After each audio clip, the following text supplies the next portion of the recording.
Bir nəfər Şəqiq ibn İbrahimdən soruşdu: İnsanlar məni salih bir insan kimi dəyərləndirirlər. Salih olub olmadığımı necə bilim? Şəqiq dedi: Birincisi, gizli etdiyini salihlərin yanında aşkarda et. Razı olarlarsa bil ki sən salihsən. Əks təqdirdə salih deyilsən.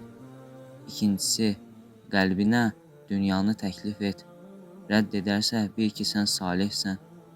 Üçüncüsü, nəfsinə ölümü xatırlat. Ölümü qəbul edərsə bil ki sən salihsən. Əks təqdirdə salih deyilsən. Bu üç şey səndə birlikdə olarsa,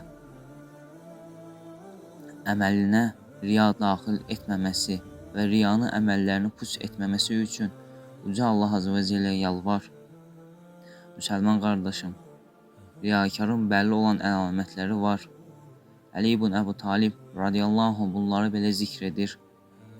Riyakarın üç əlaməti vardır. Tək olduqda tənbəl, insanlar arasında olduqda çalışqan olur. Onu təriflədikdə əməli artar, tənqid olunduqda da əməli azalar.